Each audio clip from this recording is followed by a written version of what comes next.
So tonight we have special guest, Dr. K.J. Drake. KJ, I'm going to read and cheat a little bit, is Academic Dean and Associate Professor of Historical Theology at Indianapolis Theological Seminary. We have a couple students from there right now. Raise your hand if you attend there currently. Yes. You all could be. So. You all could. And these two heard about it, I think, both through here? Or you already knew about it? No, from hermeneutics workshop. That's right. Nicholas Piotrowski came up, president of the seminary, came up and did a hermeneutics workshop. That's right. So yeah, and then I had to twist this guy's arm a little bit, but anyway, so great institution down there. He is a native of Friend, Nebraska. What a name for a hometown! It's a lovely place. Does everybody really live up to that? No, it's just your standard hometown, but the name is nice. Nice, the name is nice.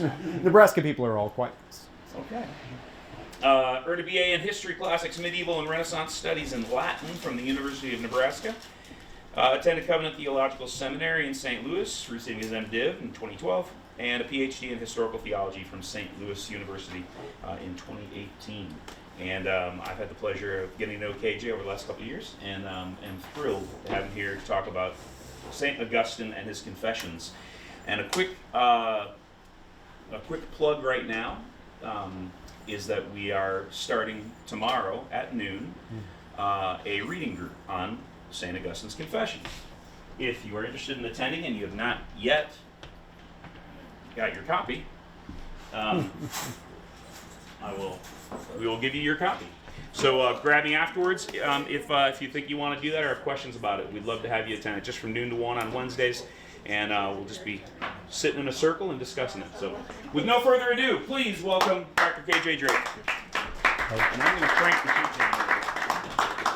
Thank you all. It is a great pleasure to be with you today to get to talk about St. Augustine, perhaps the most well-known and the most studied man of the ancient world in the church. We know more about St. Augustine's interior life than almost any ancient person because of this famous work called the Confessions, in which he bears much of his early life, but not to aggrandize himself, but to give glory to his Creator and the end of his search for truth. The Confessions is a fascinating book that's entire form takes that of a prayer to God. It begins with this statement. Great are you, O Lord, and exceedingly worthy of praise. Your power is immense and your wisdom beyond reckoning. And so we humans, who are due parts of your creation, long to praise you. We who carry our mortality about with us, carry the evidence of our sin, and with it the proof that you thwart the proud. Yet these humans, due part of your creation as they are, still do long to praise you. You stir us so that praising you may bring us joy, because you have made us and drawn us to yourself, and our heart is restless until it finds rest in you. With these words, Augustine is going to delve into a deep reflection upon the nature of his life and every life, of every soul before God, seeking to know why are we here and how can we find ultimate rest. Because our lives in this world are filled with unrest, of distortion and change, suffering and pain. Where can we find that place where we can truly repose? This was the purpose of the Confessions, and it was the very story of Augustine's own life. So what we're going to do this evening is going to happen in a couple parts. I'm going to offer a brief sketch of Augustine's life, leading up to his writing of the Confessions, which will also draw on those Confessions. We'll then look at this quite singular work in the history of Western thought that has provoked many imitators, but never a replacement. And then we'll spend a little bit of time thinking about what is the usefulness of St. Augustine for us today. So let us begin, as every good study should, with context. Augustine is inextricably a man of the late Roman Empire. The late Roman Empire is in a period of fundamental transformation. This gets kicked off in 312 with the conversion of Emperor Constantine. Up until this point, Christianity had been a small persecuted religion throughout the empire. And in the immediate decade before the conversion of Constantine had been systematically targeted by the Emperor Diocletian. With the conversion of Constantine and the subsequent Edict of Milan in 313, Christianity would go from persecuted minority to favored religion. As the 4th century moved on, it increased in stature until, in 381, it became the official religion of Rome. And this led to a process of Christianization. How could the truths of the Hebrew tradition, as mediated through the New Testament, be brought together with the Greco-Roman traditions of this vast empire? This was the struggle throughout this period of what some have called the final pagan generation, of which Augustine is the predecessor. In such a way as their world was changing, those who came into the world assuming that the old ways of honor, of becoming important in the Roman Empire, learning your Virgil, learning how to speak eloquently in Latin would give you what you wanted. You could become a governor, you could become a great Latin poet. This generation that aspired to this now find that all those positions are gone away. Paganism no longer is a respectable place to power. Paganism has gone the way of extinction. And in its place has risen up this new generation of Christians who find significance, who find power, and who find their view of the world coming from fundamentally different places. You see, Augustine sets at this hinge moment with the dying of the classical world in many ways and the rising of the Middle Ages.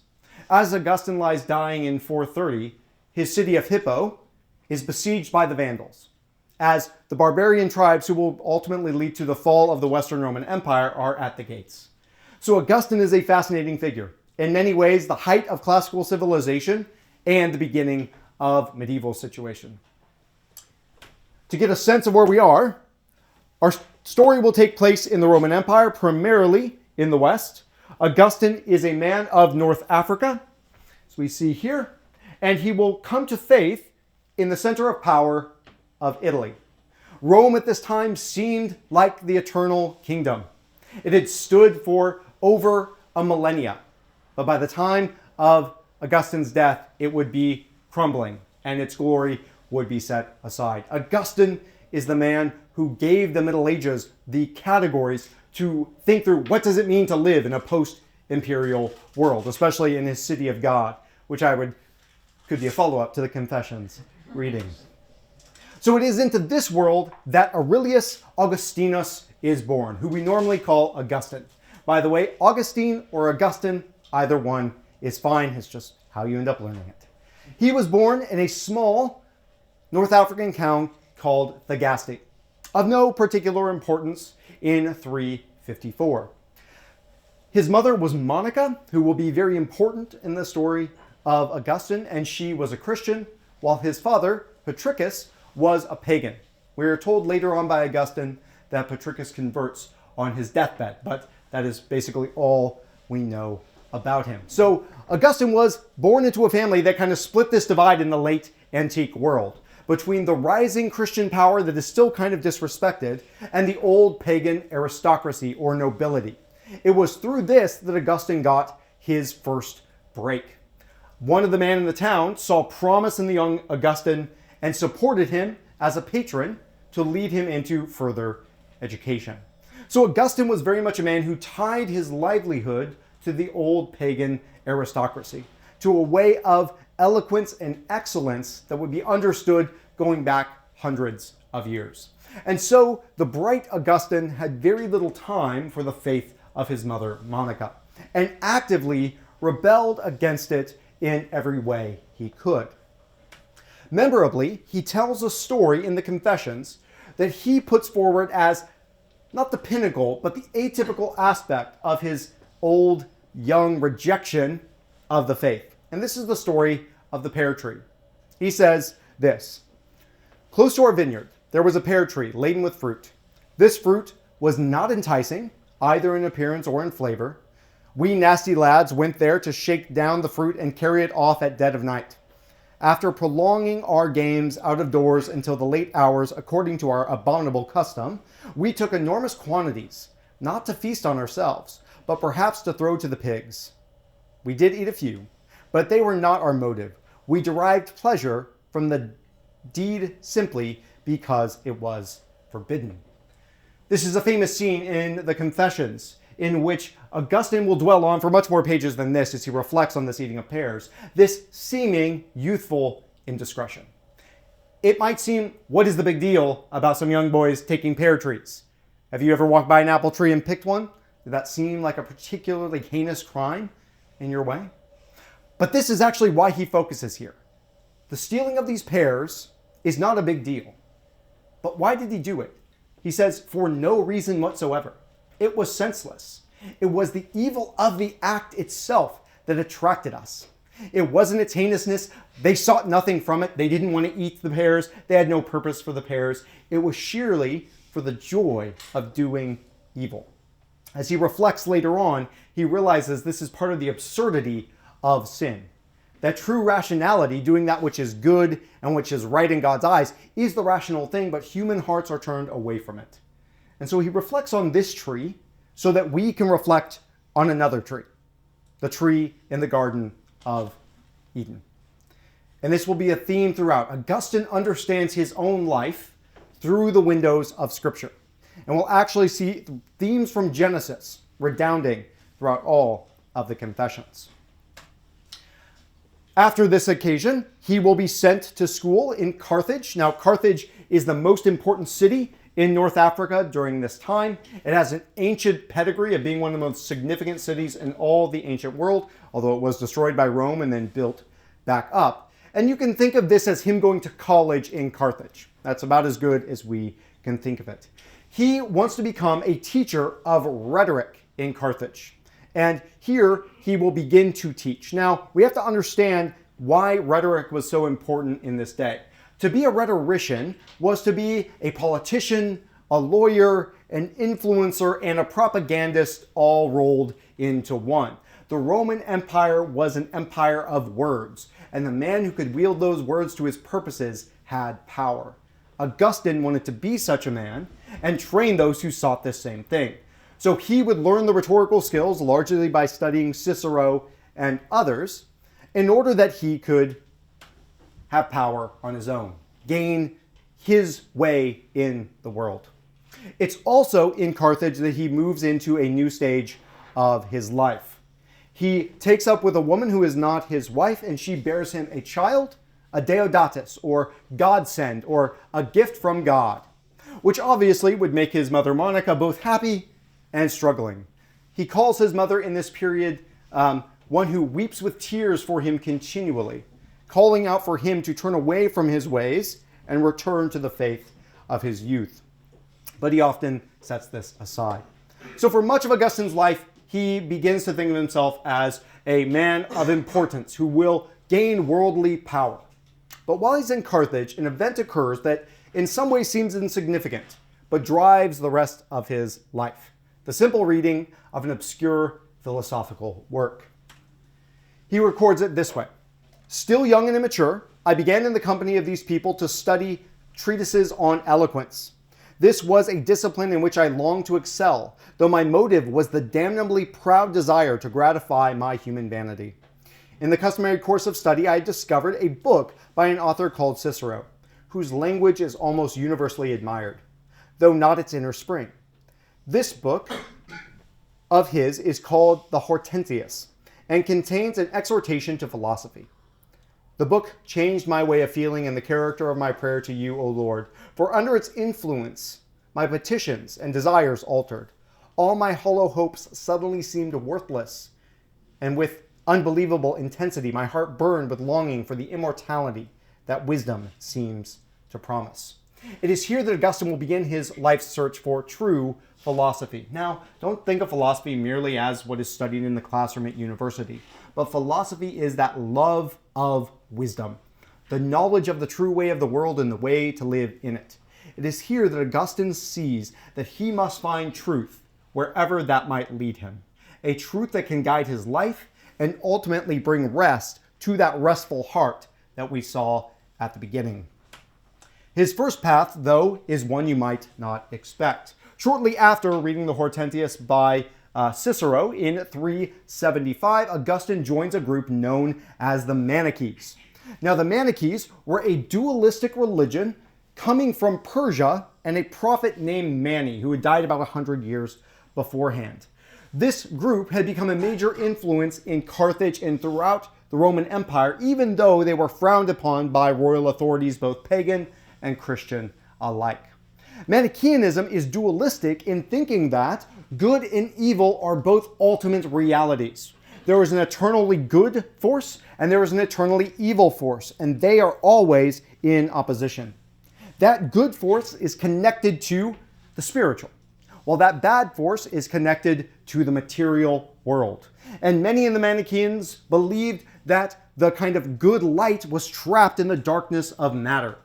And so there were special people who were the elites who would have a very careful life to avoid any corruption from the flesh. Now, Augustine did not aspire to be one of these elites because it required very intense ascetic practices, including utter celibacy, which he struggled to imagine a life not living with his common law wife, as we'll call her. But he saw in the Manichees a place of rest. One of the struggles that Augustine has throughout his life is, how do we account for evil in the world? If the world is some sense rational and good, how do we account for this evil force? The Manichees have an answer. There is no need to account for it. It is equally ultimate. There is an evil force that is eternal and all-powerful, and a good force that's eternal and all-powerful, or close enough. And therefore, our life is just a struggle between this light and darkness. It's here for a while that he finds some repose. But ultimately, the Manichaean philosophy will not be sufficient for his way of thinking, but he will remain in it for many decades. And throughout North Africa, he will be known as an evangelist for Manichaean thought, convincing many in his hometown and in Carthage to give up Christianity and become Manichees. However, Augustine was too big of a man for North Africa. He wanted to grasp that brass ring more than anyone else. This was the purpose of being well known in the provinces, so that you could go to the center of empire and regain glory, gain renown, gain a name for yourself. So in 383, Augustine sails to Rome.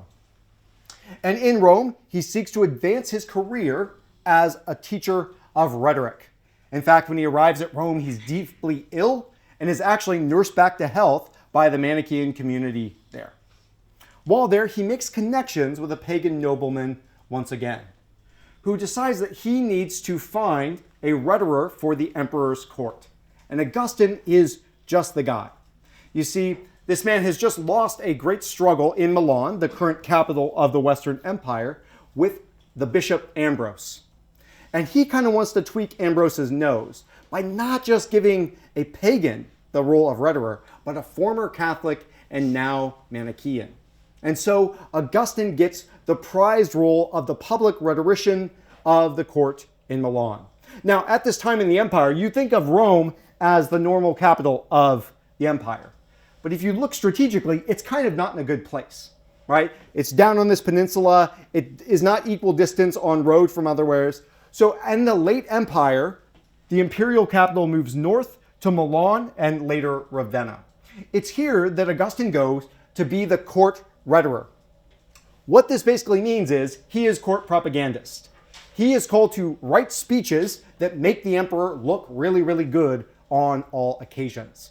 Later, he calls himself a peddler of words. He says, "I would tell plenty of lies with the object of winning favor with the well-informed by my lying. So my heart was panting with anxiety and seething with feverish, corruptive thoughts." He was a man who spewed disinformation, if you will, for a living. And this is, during this time, the way to gain political power, prestige, and honor throughout the realm. You see, he was from a provincial town. He did not have money, but if he could gain the right patron, if he could marry the right girl, he could then get the funds to become a governor, or maybe even a governor back in Africa one day. During this time, Monica, his mother, does arrive in Milan to join him. And Monica has plans for her son. She convinces him to send away his common law wife, whom he's been with for 15 years, which he says, "Her parting left me blood-soaked as one pulled from my chest." So he did have a deep affection for this woman. But in the ancient world, matters of love could not overcome matters of pride and glory. And so Monica arranges for a marriage to him with a young woman of good family who's going to bring him much money and fame. The problem is she is at this point too young. She has not come of age. And so in this time, Augustine will find other women to bide his time with. This is a central feature of his life during this period. Augustine's goal while in Italy is to glorify himself by the way of the world. But what about his quest for philosophy? This has not been set aside. It is here that this gets re-engaged once again.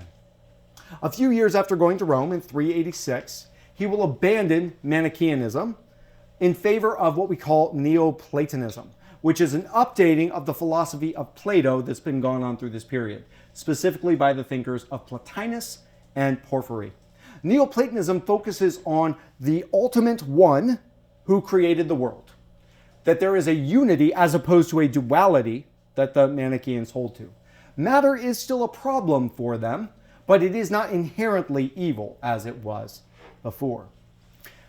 Later on, as he reflects on this, he sees Neoplatonism as preparing him to understand God and understand Christ, but it is still not quite there.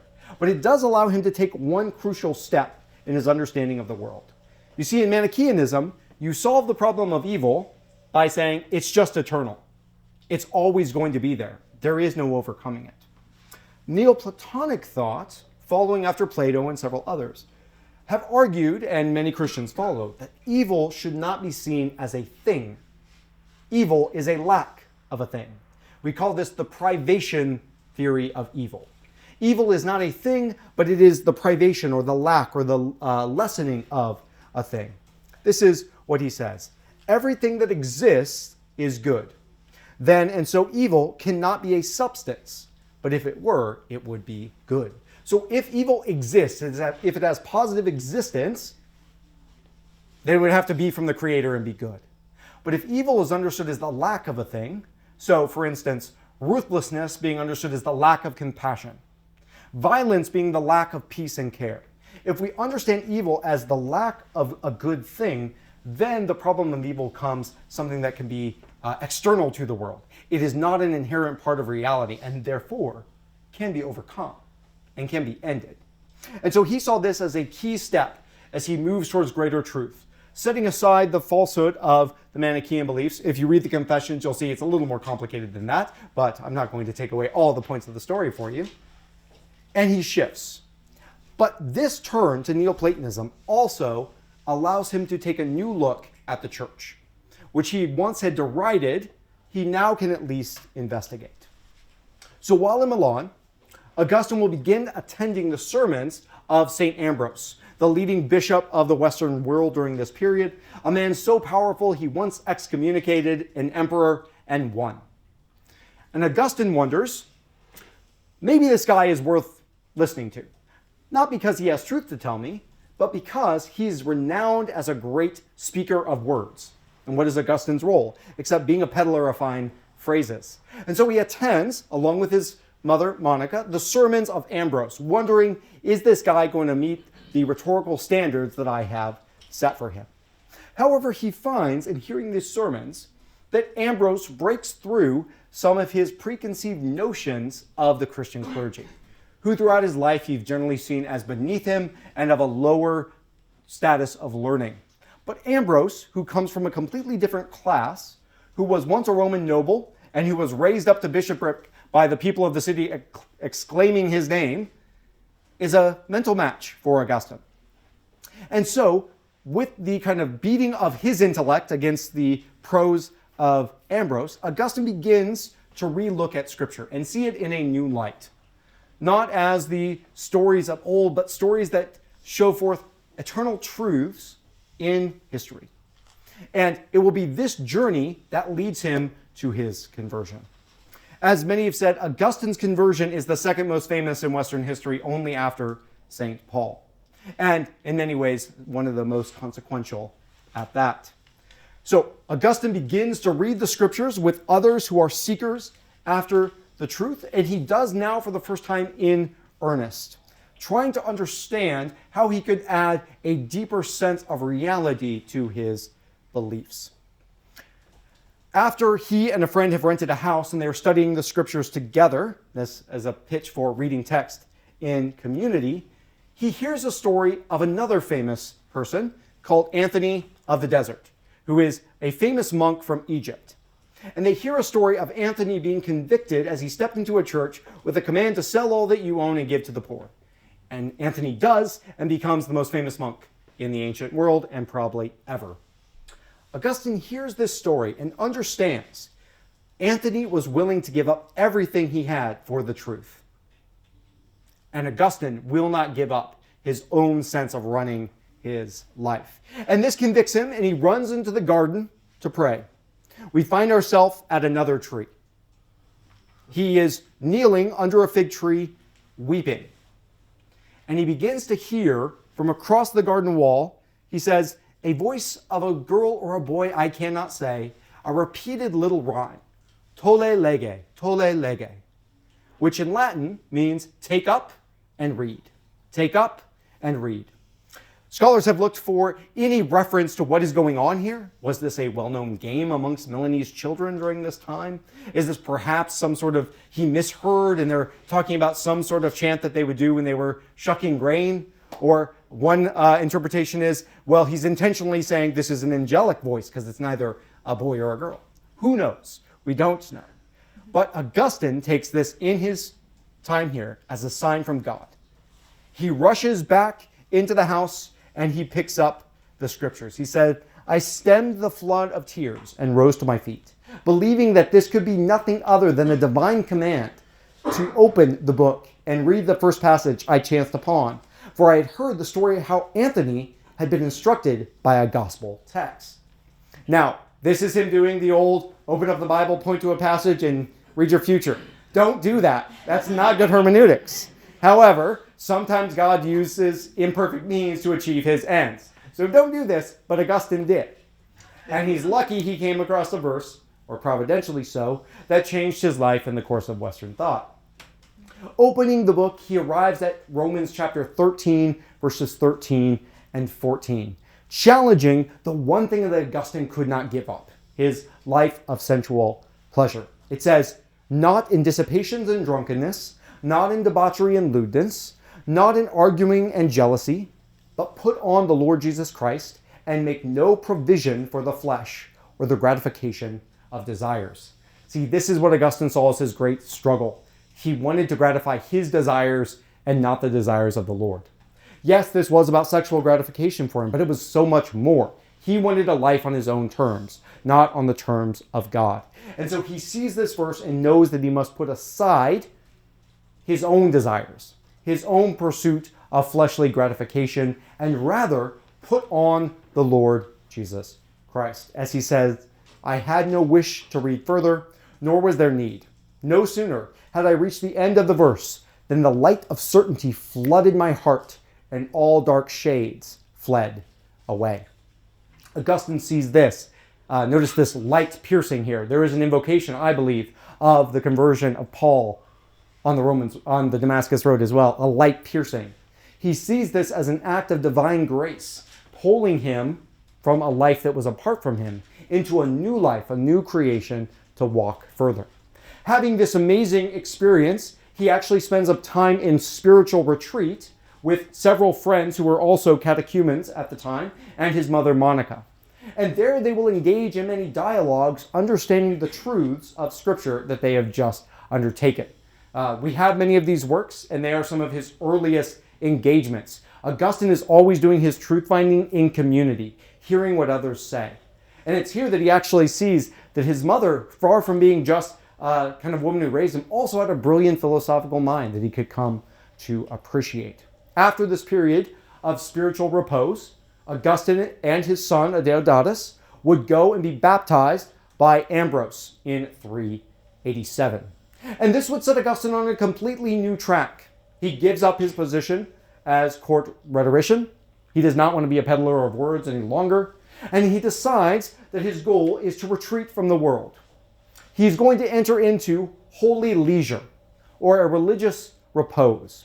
What he's doing here is combining two traditions. The tradition of the elite Roman intellectual who can step back from the world, live in a villa, and write poetry and prose to his heart's content, and a new vision of a Christian monk who retreats from the world for the seeking of God. In many ways, he's melding these two visions into this desire of an intellectual community, a retreat from the world, a study center, perhaps, if you will, but less engaged in many ways. However, we'll see why this is thwarted later on. They travel south, and they end up at the port of Ostia. Ostia is the kind of ocean port that's connected to Rome. They're awaiting ships because a battle is going on with two rival emperors at the time. And it is there that his mother, Monica, will die. But not before having one of the most celebrated and famous scenes in all of the Confessions.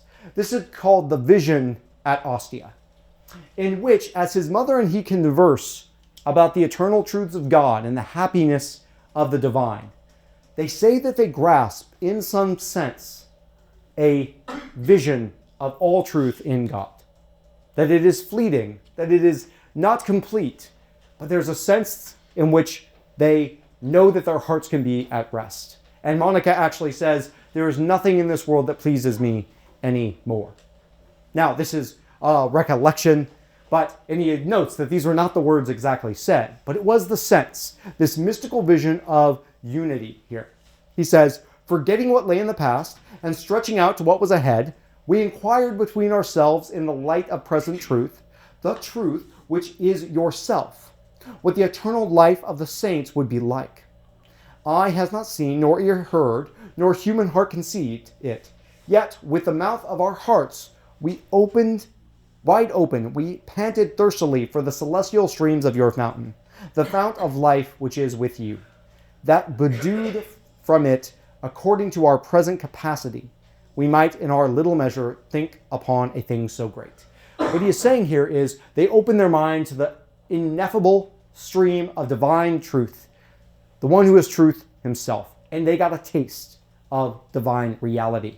I think what's going on here, and there's many different interpretations, but Augustine here is reversing the traditional pattern of Neoplatonism, in which people ascend to know the one through careful effort and struggle and discipline, in which maybe if you are good enough, if you fast enough, if you pray enough, if you really get your mind philosophically ready, maybe you can get a glimpse of the divine.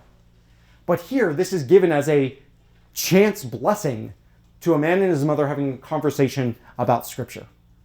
And so I think what he's saying here, rather than the elite and kind of elitist struggle of the Neoplatonists to ascend to God on their own, that to know truth, it must descend upon you.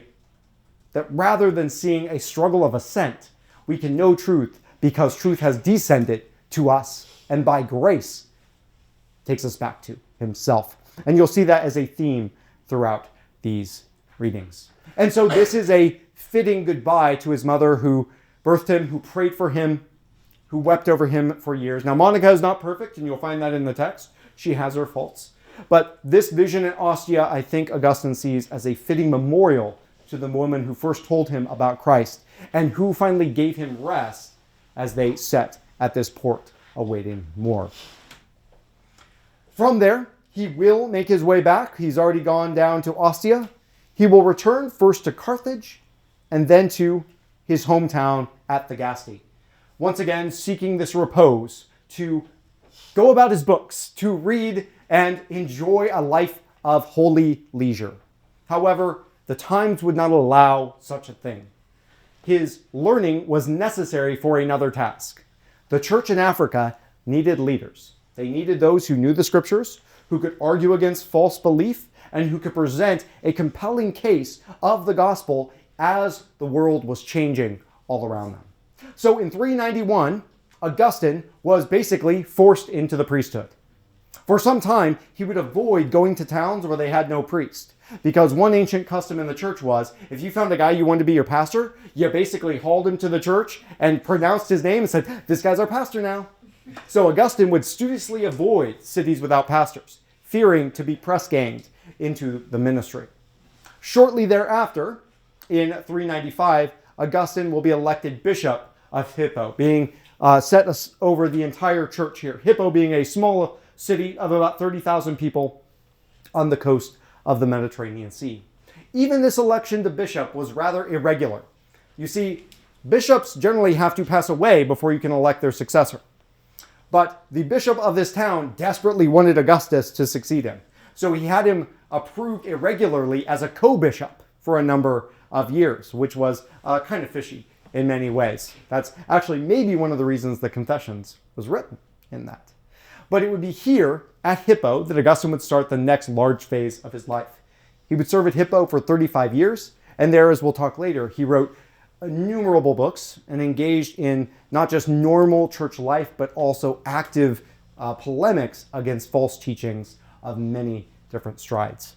But it is while he is here, right after becoming bishop, that he writes his most famous work that we've been drawing on so far, the work of the Confessions. So before we see how Augustine's life ends, I want to drill down into this book. We've already seen part of its structure, its ideas, but what was he doing here?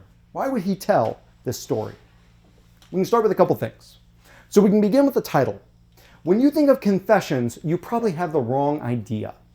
As one Augustine scholar says, when I first heard the Confessions, I was hoping to read it to find something salacious. And I'm still looking today to find anything salacious. It is not that sort of book. Confessio, coming from the original Latin, means to speak together. Or another way of saying this is to witness or testimony. Confession, even in our own language, can mean I confess a crime or I confess a sin, but it also can mean I confess my faith. I bear testimony towards a truth. And in some ways, Augustine is playing off this dual meaning here. He is confessing his sin, but he's also confessing and witnessing to God. But to whom? If you read the text, you'll see that the primary audience of this book is God. It is written in a style of speaking with. The entire thing is a prayer to God. But it is also written with the expectation that you will read along. Will you agree with his prayer? Will you contradict his prayer? Will you enter into this dialogue? Will you be involved? Will you wrestle as he does with his interlocutor in this text? So this Confessio is something unlike anything before. As many scholars have said, there is no evidence of any book written as a prayer before this. And no book really after does the same thing. Many confessions later on, like Rousseau's or other, are concerned with their own self, their own acts, their own feelings. That's not really what Augustine is doing here. He's more witnessing to the truth through his confession of sin to the greater depths of God. He writes this book in 397, shortly after becoming bishop, and it is written for a couple of reasons. And note, for classic texts, often there's multifaceted reasons. There's no one like, this is why I wrote this text. He wrote it to accomplish many things. One, don't forget, Augustine was an active bishop and pastor. He preached multiple times a week. He met with congregants. He was trying to shepherd his flock. And so there is a purpose that this is a spiritual classic. It's meant to be read by those who are normal Christians to understand the faith. It also is, in some sense, a defense of his call to the bishopric. As you recall, when he leaves North Africa, he is a well-known Manichaean. Not just a guy who professed Manichaeanism, but actively sought to dissuade Christians from the faith. And so he is kind of putting out there, I did really change when I went away. I am a different man. I do actually have a faith that is worthwhile. But if this was all it was, it probably wouldn't attain to the glory and the grandeur and the famous status that it does. Yes, it was for his people. Yes, it was to justify his call. But it's more than that. He begins to see that his own life, moving from sin through this pursuit of truth to grace, was the story of every soul. That in the Confessions, in his life, we can see a model for every life, every soul's journey to God. This is not a man trying to give you a diary. He is trying to show you what it means to ultimately come to God. That's his hope. And we can see this even more when we see the overarching structure of the book. What I've recounted so far is generally books 1 through 9, which cover Augustine's life. With book 1 and 2, his youth, and we might say miseducation. He learned the wrong things, pursuing power, glory, and sex. And then this progressive search for truth, even in the midst of worldly success. First the Manichees, as we saw, then the Neoplatonists, and ultimately we come to books 8 and 9 of his conversion and baptism. Most people stop their reading there, and there's an understandable reason to do so. But we must continue. There are 4 other books. Books 10 through 13 shift a bit. Rather than looking at the development of an individual self before God in his story, it begins to look at the ground of any self, thinking about what are the foundations of who you are, who I am, who anyone is. So he begins with a reflection on memory, which is interesting because that's what he's been doing throughout. Memory that is what constitutes your very self. Who you are, what you remember, how you remember. And then you are a being in time. What does it mean to be in time? Augustine famously says, I know what time is until I'm asked to define it. He's got a brilliant reflection. And then from memory to time, he shifts to an unexpected place, Genesis chapter 1, and reflects on the very foundation of the world and gives an interpretation of God making the world and ordering it and structuring it that's highly evocative in many ways. Many scholars have struggled to know, why does he do this? Why, after 9 books of his life, of deep personal reflection, does he turn to these reflections on memory, time, and the Bible? Many answers have been given, and I'm not going to give you the definitive one. But what he's saying is, how could I have done any of this? Perhaps. How could I have been in a place to convert to begin with? And he begins to think, what are those foundational things? And it ultimately points back to God. I can only be who I am if God has made the world this way and has made human beings this way to know him. And so as one scholar has posited, and I'd like you to reflect on it at the end of your time, is that you read these last 4 books so that then you're prepared to read the entire book again. To realize this wasn't a story about Augustine. This was a story about one soul in the vast space of creation that God redeemed for his purposes. And I think this is what is going on here. So this is not a memoir or an autobiography, although it is the prototypical of both. We can say this for a couple reasons. This is not about self-disclosure of his inner life. He'll tell you certain things, but not what you want to hear sometimes. How did he feel at his mother's death? We get a hint, but not much. We don't even get the name of his common-law wife because he wants to hide her from shame, or what he really thought when he was forced to leave her beyond a sentence or 2. This is not a tell-all of his experiences. Nor is he seeking to be entertaining or settle your curiosity. There are many things you might ask. Who were his teachers? Why did he do this? What was going on in the court when this was happening? He met with emperors. He engaged with the leading nobles of his day. He tells us nothing about that. Because for him, that is not important. He's not here to settle our curiosity. But nor is he about self-promotion and justification. Many who write memoirs today, why are they doing it? They want to be made much of.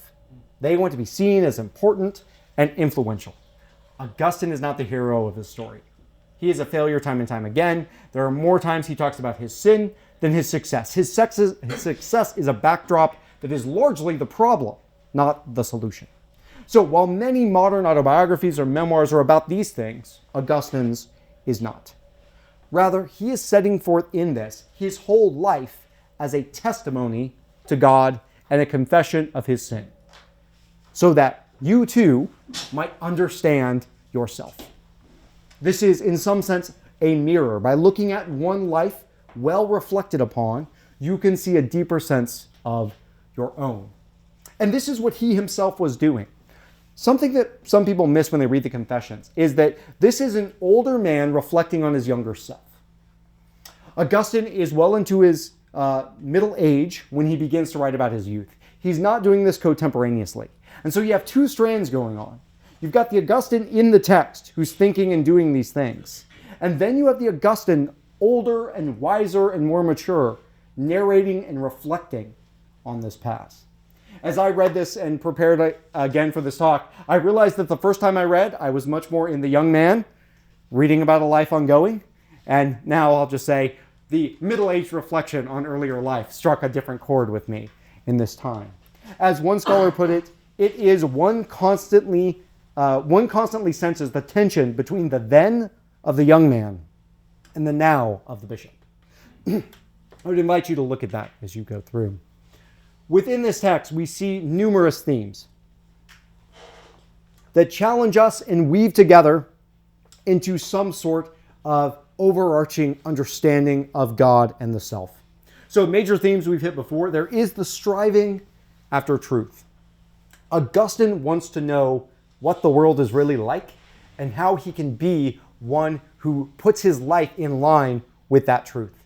And Augustine moves from different answers throughout his time, from pagan excess to Manichae to Neoplatonist to Christian, and even you can hear in the text a older bishop saying, yeah, that young Christian, he was still wrong about some stuff. He needed further maturing. So there's this call to truth over all things. There's also continually this rejection of self-love. Augustine sees the fundamental problem of the human heart, that we love ourselves more than we should. As he says in one of his other works, sin can be defined as being incurvatus in se, which means turned in on oneself. Sin, rather than having us look at God and others, makes us look only at ourselves and our wants and our desires, and therefore treat others and God as means to our ends rather than what they are. God as the ultimate end in and of himself. And so this continual struggle in his life is to reject his own love of self and replace it with a proper orientation of the love of God. We've also noted here that there's this idea of a journey. Augustine spends much time moving from place to place, moving from stage to stage, from group to group. And in that, he is helping us understand that there is a journey of the soul as they return to God. That this is not a straightforward process at all times. That every soul must reflect on truth, on God, on their way in the world, and ultimately come to some answer. And he illustrates that for us throughout. And then finally, many more themes could be discussed here, by the way, is the need for divine grace. Throughout this text, because it's partially formed as a prayer, he is continually giving thanks for God, for providing for him, for leading him, for structuring him, to giving him salvation itself. In this text, grace is the impelling motive. The only thing Augustine seems to contribute to this story is his sin. And God provides the grace to motivate him and to lead him through. So as we read this text, we are not simply reading for content. If you want here to get a nice salacious reading of the ancient world, there are other works that I could recommend you for that. But this is not what this is about. Nor is it even about character. This is ultimately about a challenge to the self. Because of this form is this confessio, this speaking with God, you're invited in. You are in some sense involved in this text. Do you buy it? Would you say something differently? How would you think about that endeavor? He's inviting you to speak along with. And he kind of hints this in the text. In Book 10, he says this: "What point is there for me in other people hearing my confessions? Are they likely to heal my infirmities? A curious lot they are, eager to pry into the lives of others, but tardy when it comes to correcting their own. Why should they seek to hear from me what I am, when they are reluctant to hear from you, God, what they are?" In this, he is actually chiding you as a reader. Are you reading for mere curiosity? You can't save him. You can't overcome his infirmities. But there's this call of hearing from God what the reader is. And this continual call to allow the confessions to challenge us, even if we disagree, like Christians and non have found Augustine a sharp diamond-like mind to sharpen one's own against, regardless of if you agree or disagree. It challenges us, it invites us, it leads us into deeper realities. And this is what Augustine wanted for this text. We actually see this in a famous work he wrote, often called the Retractions or the Reconsiderations. At the end of his life, Augustine was deeply sick, but he was able to get his monks and his scribes to bring to him all of the books he wrote across his life, which are quite a few. He read them again as much as he could, and he wrote a book saying the first line of this work, why he wrote it roughly, and any corrections he wanted to make, which is a great text. If you're like, what did Augustine think later? You can always go to the Retractions. It's not as extended as one might want. But this is what he says about the confessions here. "The 13 books of my confessions, which praise the just and good God in all my evil and good ways, and stir up towards him the mind and the feelings of men. As far as I'm concerned, they had this effect on me when I wrote them, and they still do when I read them. What others think is their own business. I know at least that many of the brethren have enjoyed them and still do. So here he is saying to stir up towards God the minds and feelings of men. This is the goal of this book. Not to so much read the author, but to speak along with the author in his understanding of his life. And maybe find your own words here. That maybe in your life to praise him for all the good and to see the evil and the sin yourself. This is its ultimate call. So Augustine's Confessions is a remarkable and in some ways unique work in the Western tradition. It is not just about a man, but it is an act of literature meant to envelop you within it. And as you see in those later books, in some ways, to take us back to the beginning of creation and situate every self, not in its own small story, but the small story of every self and the larger story of reality, time, and eternity, and ultimately that vision of the one who is truth itself in God. This is the Confessions, which the bishop wrote to be an aid to life in the world. So let's finish up with some quick thoughts. We need to finish out his life, obviously. We can't leave you in media res here. After becoming bishop in 395, Augustine would continue his quest for truth and study. But he would do this now as a Catholic bishop. He would never cease deriving truth or growing in his development. One of the unique things about Augustine amongst theologians is he's got so many stages and flavors. His thought develops across time. You can always see him rethinking ideas, even at the end of his life. Was I right about that? Is the truth this or something else? For instance, he writes 3 commentaries on Genesis and thinks only the last one kind of gets it right at that point.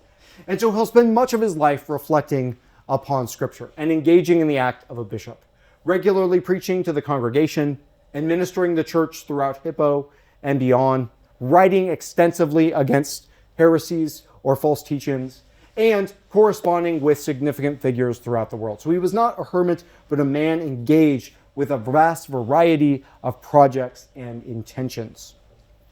So until his death, he would work tirelessly to lead his congregation and others. 2 controversies should be noted. He worked largely against a group known as the Donatists, who would argue for a pure church in which those who had compromised during the persecutions could not hold office. That would be a long controversy there. And the other, towards the end of his life, his most famous controversy against the Pelagians, a British monk who argued that your salvation comes merely by your own effort and not by the divine grace that Augustine was saved by. This controversy would rage for much of the end of Augustine's life. As a bishop, Augustine would not just write the Confessions. It is important to note at least 3 of his most significant works. I should advise that trying to read all of Augustine probably is not possible.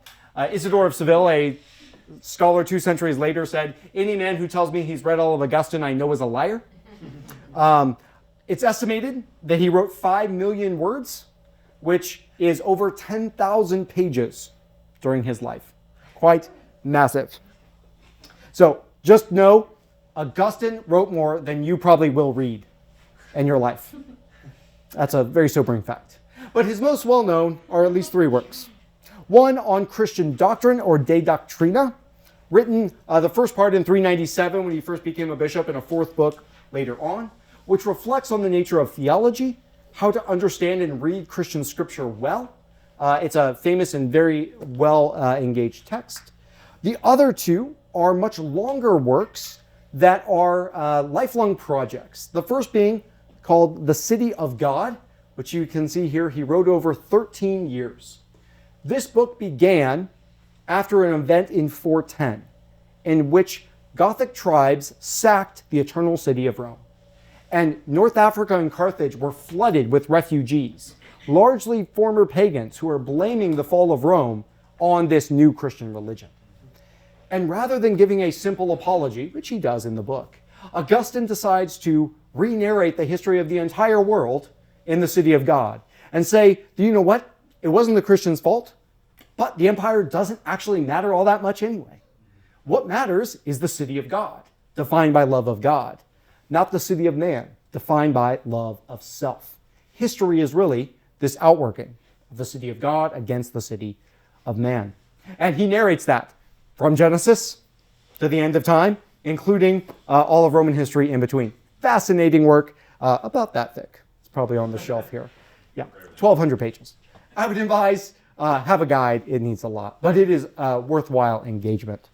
And then his probably height of theological work, rather than reflecting on the course of history and human endeavors, he turns his mind to reflections on the Holy Trinity, writing in 13 years a highly engaged, reflective, and prayerful thought on God as Father, Son, and Holy Spirit, which will be influential beyond measure in the doctrine moving forward. And all of these are worthy of study and probably could have entire classes dedicated them or more. But in this, Augustine is doing what he did best, seeking out truth and seeking to honor God in all he did and said and thought for the glory of God, but also the good of the church. Augustine's influence, as we could say here, is massive. As we think about Augustine in the West, it is almost impossible to overstate his influence. Now, you probably could get there, but it's hard to see some area of Western thought in which Augustine's not creeping back there somewhere in influence. Just to give you some examples, Augustine is influential in our concept of the state and the nature of the secular and the sacred, moving all of the way to this period. He is influential and gives the definitive statement of Christian just war theory until Aquinas, and it's still the basis of Aquinas. He is significant throughout the Middle Ages and even in modern analytic philosophy for his philosophy of language. Wittgenstein's most favorite saint was Augustine, even though they disagreed at times.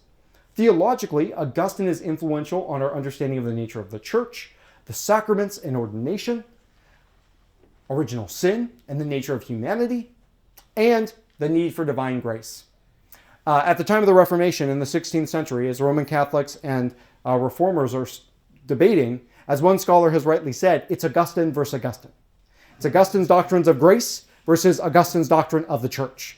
Both sides are well-versed in Augustine and throwing different eras back at one another. And so Augustine was the most significant figure in his day, in some ways the most significant theologian of the Middle Ages. He is cited more in Thomas Aquinas's Summa Theologica than any other theologian. And he was the most important ancient source for the Reformation as well, whether being Martin Luther, Calvin, or many of the Roman Catholics. And still to this day is probably the most studied of the ancient fathers. And for good reason. When we're dealing with Augustine, we shouldn't be shy on this. We are dealing with a genius.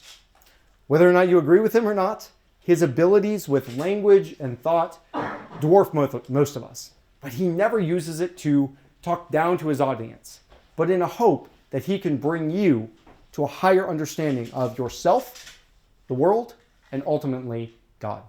So let me close us up here with just a couple thoughts. Why bother with Augustine today? Why is it worth you reading the work of a guy who's been dead for now over 1,500 years in a world that seems so unlike our own in numerous ways?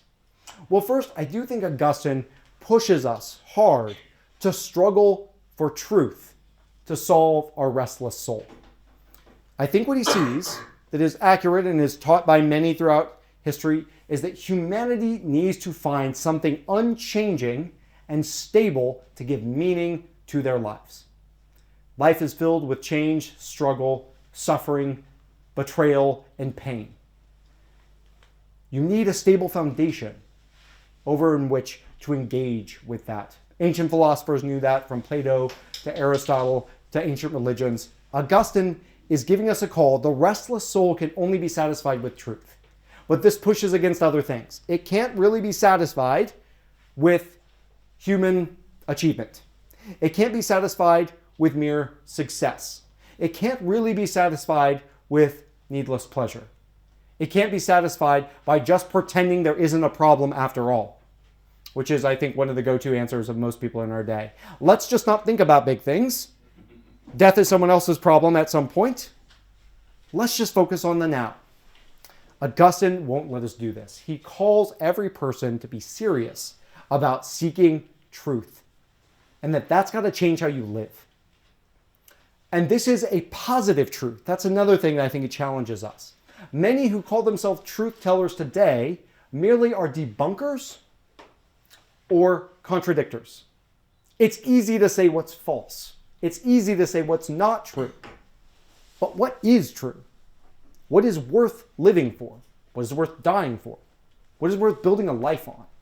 That's the sort of truth that Augustine seeks, not simple dismissals of false notions or straw men. He challenges each and every one of us to pursue truth like he did. Secondly, I think Augustine is a great insight into human nature, and that he shows us that ordered love motivates our reasoning and our very selves.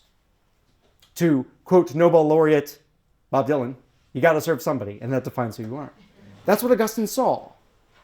That your loves, your desires, are what shape you and actually motivate your reasoning. And in this, Augustine, as we saw in the City of God, right? The City of God is about the love of God versus the love of self. And this is the way that we actually indwell the world. Many think simplistically that we are motivated by reason and pure intellect, but that is clearly not the case. Our intellect is often following our deepest desires. But others think that we should just give up on that ordered stuff. All we should do is follow our desires without any limitation. But without order, without structure, in which our desires are melded to the structure of the world, the nature of reality, the good of human beings, they will just destroy us. This is what Augustine found in his own life. When he was a Manichae, he prayed, "Lord, give me chastity, but not yet." Knowing that he could not stand what disciplining his appetites and desires would take from him. So our age can learn from Augustine that yes, we must discipline our loves. We must order them along reality. But in that, it will motivate an intellect that goes to the very heart of existence. Rather than pinning the mind against the heart, Augustine helps us understand that they go hand in hand, but only as they are taken to a higher level of reflection and not kind of the simple, easy, follow your heart or follow your brain. We must strive, we must journey, we must endeavor to order our loves rightly rather than be pulled around by however our desires might lead us that day. And that leads us to the fourth point. Augustine's ultimate purpose is to point us to the end of human life. Not just death, but purpose, telos, structure. What are you here for? And if you can figure out what you're here for, then you can figure out how to structure your life. So he says we need to search for the highest good, goodness itself. Yes, many other philosophers have called the same thing. Plato wants this, Aristotle wants this, but Augustine has an understanding that the good doesn't just want to be sought, but will be found by acting upon you. It can take us to that next level. And that worldly goods, fame, fortune, a nice house, even a good relationship, will not be enough. Because all of those things will pass away. All of those things are fleeting. A true self, a true identity, can only ultimately be found in the Eternal One, God. How could we find such a being, though? Infinite, eternal, and unchangeable, who made the world and structured it and ordered it to be a certain way. That's where the Platonists leave you cold. Or Aristotle's unmoved mover doesn't move you. But with Augustine, we see that divine omnipotence is also divine love. The supreme good has entered in and by grace led us to himself. And so Augustine's call is to pursue those highest ends despite worldly endeavors. And we end this, his ultimate hope is what we might call Christian eudaimonia.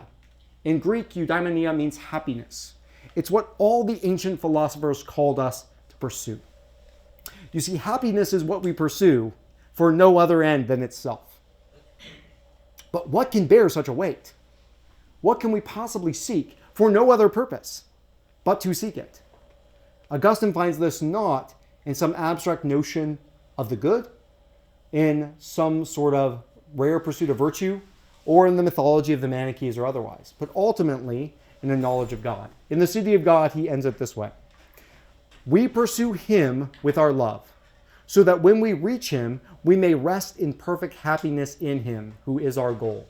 For our goal, or as the philosophers in their endless disputes have termed it, our end or good, is nothing else than union with him, whose spiritual embrace, if I may speak so, can alone fecundate the intellectual soul and fill it with true virtue. If we want to flourish as human beings, if we want our minds to be expanded to their right proportion and our hearts tuned to their proper frequency and the nature of reality, for Augustine, that must be the pursuit of godly philosophy that ultimately ends in our rest in God. Thank you.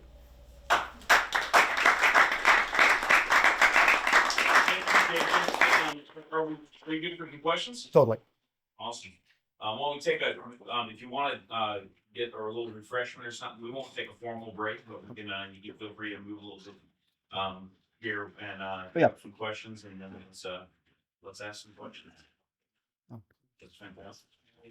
Yes, At ma'am. this time, were bishops and priests celibate, or did they have families? When did that come in? So at this time, that is kind of intermixed. Some bishops and priests will have families during this time. In fact, one of Augustine's later interlocutors, a guy named Julian, is the son of a bishop and is currently a bishop. So that was allowable at that time. But many also were now becoming celibate. It's only when we get to about the 1060s that full celibacy on the Western priesthood is demanded. And that's partially as monastic views of celibacy are extended throughout the entire church. While in the Eastern church, priests are allowed to marry to this day, while bishops are required to be celibate. So the practice of priestly marriage never ceased in the Eastern half of the empire. Yeah. Could you define the Donatists' belief again? Sure. The Donatists were largely a group who developed after the persecutions. So what are you going to do? Your pastor gave up the scriptures and allowed them to be burned. He was quite literally what we would call a traditor, one who handed over the texts. Can he come back after repentance and now be your bishop? The Donatists said no, but they went further. Not only is he not allowed, any acts he did as bishop were invalid. So all baptisms, all Eucharists, and all ordinations that bishop performed are now invalid. And so the Donatists ultimately argue for a pure church in which the ministers and the bishops and the elders and the priests must be pure in order for the church to survive. And you can see why that would be a problem. And so this separatism, they were not seen as heretics. They were seen as schismatics. They had the same teaching, but they had broken away from the Catholic Church, small c, the global church. So that was their position. And it's a sad story, but over time they are welcomed back into the Catholic Church, but also with official persecution. Yeah. I've heard it said before that Augustine was so highly influenced by Neoplatonism that that's influenced all of Christian theology. So is that criticism that Christian theology is just kind of birthed out of Judaism mixed in with Hellenistic philosophy? Is that a valid criticism, or even within reading the text, can you see there's distinctions between a Neoplatonic view and what Augustine's espousing as Christian doctrine? Mm-hmm. No, it's a good question. Yeah, especially in the late 19th, early 20th century with figures like von Harnack, that was the argument. That Christianity is merely the synthesis of Hebraic thought with Greek thought mixed together. And Augustine might be used as an example. Did he not become a Neoplatonist before he became Christian? The answer is it's really just not that simple. That Christian thought is moving from the Hebrew thought and the New Testament thought, which already is engaging with Greek cultural ideas. There are allusions to Greek philosophers in the book of Acts. We see even allusions perhaps to works by Aristotle and parts of Paul. Ideas like form are being used in Paul's letters. And so this idea that this is some foreign imposition upon biblical Christianity is unfounded. But when we look at Augustine, he is certainly not a simple Neoplatonist. He does find certain arguments of the Neoplatonists helpful in describing the underlying content of Christian doctrine. One might argue that at certain points, though, Augustine does allow more Neoplatonic ideas to influence than biblical ideas. But one can never make that as an overarching assessment of his thought, but maybe on particular aspects here or there.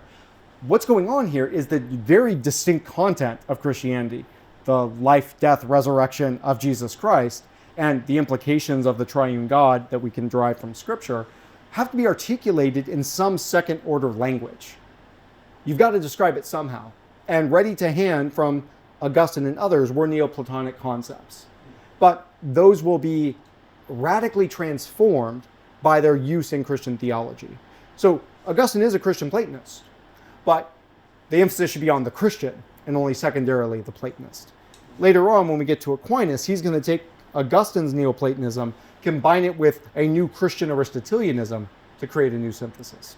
So, but much Christian doctrine can be described in a Neoplatonic way, an Aristotelian way, a modern idealist way, perhaps a Kantian way. I'm a little maybe on that one. But there are different philosophical underpinnings that can express Christian truth. So, external philosophies are a sort of passage to explain Christian doctrine, and through Augustine or other saints who have noticed maybe truths outside of Christianity that line up well with like the biblical corpus. Is that a good way? Yep, that's a good way to describe it. And Augustine can even give you a phrase for it. That idea of finding truth outside of Christianity that can be used for the good of the Christianity, he describes as plundering the Egyptians. Just as those who left in the Exodus took the gold of the Egyptians with them, so we can plunder the pagans for use in proper philosophy. Now, we should warn, we need to make sure we're properly, accounting for those changes. Sometimes we can import false ideas. And so that process is never a straightforward one, but always one that needs to be done with proper care. But yeah, that's a good way to think of it.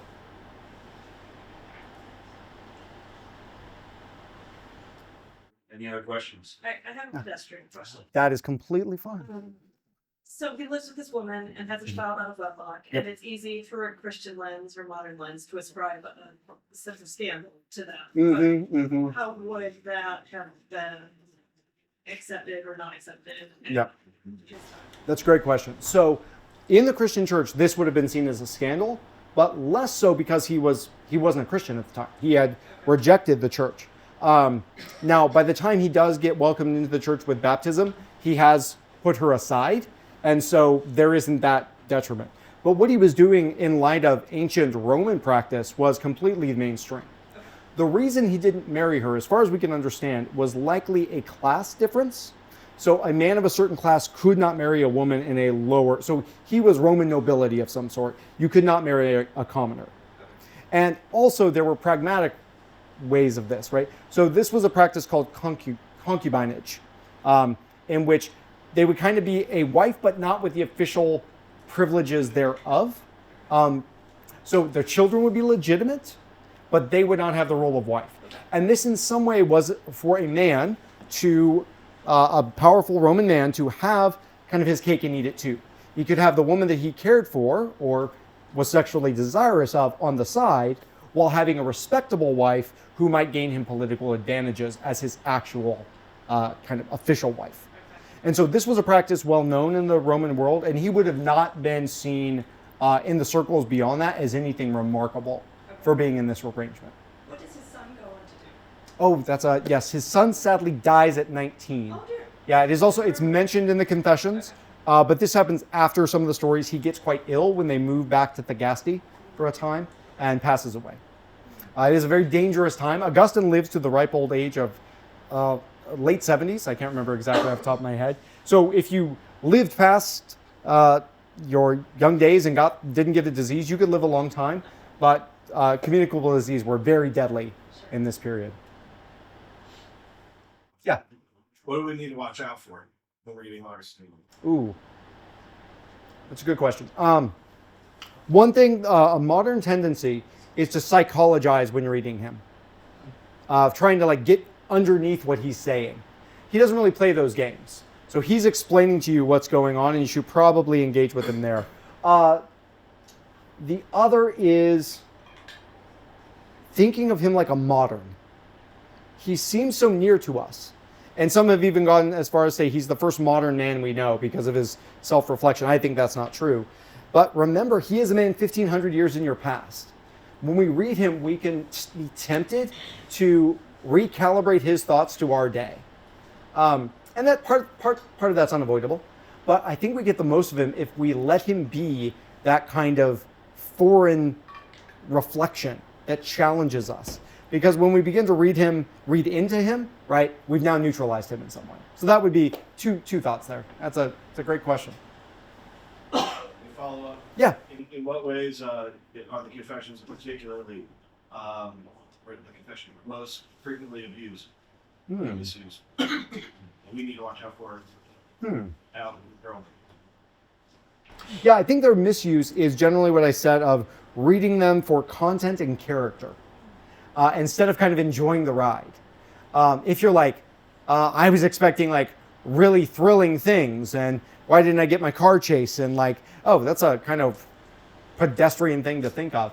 We're missing the point. Like, he's not trying to tell you a great story. He's trying to help you engage deeper into a reflection on the nature of the self.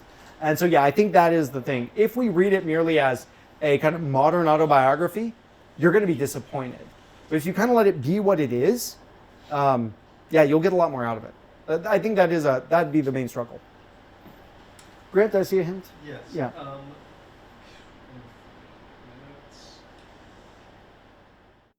I think I was going to ask for you to define the main belief of Neoplatonism. Yes. Well, that's a complicated one. So Neoplatonism, main belief is difficult here.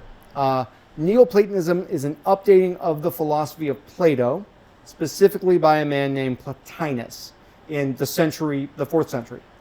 And the central belief, if you will, is that the world derives from an unimpeachable one who has emanated mind and soul and created the material world at a distance from it.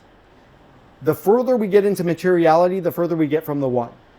Okay? And so there's this great chain of being from the ineffable one down to the mind, and then the world soul, and then the angels, then this, and this. And so this is why in Neoplatonism, through reflection, you can climb up the ladder of being to come to know the one. And that kind of chain,